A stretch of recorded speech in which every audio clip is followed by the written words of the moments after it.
akkatti iskiriiptoon itti hojjetu beektu? Ilaalaa, afaan iskiriiptoo keessa kubbaa sibiilaa xiqqoo tokkotu jira. Isheenis haala salphaan ofirra naanna'uu dandeessi. Kanaaf yeroo waraqaa irratti rigamtu halluu karaa olii ishee tuqi waraqaa irratti haxaa'atti. Nutis faana kubbaan kun irra dabartutti dhimma baana.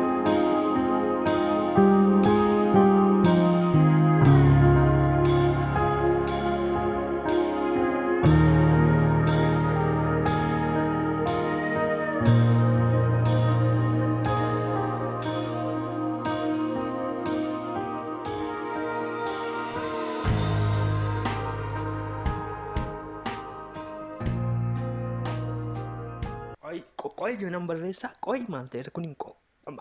Qoy ce. Berarti qoy inna of tamo inna of tamo.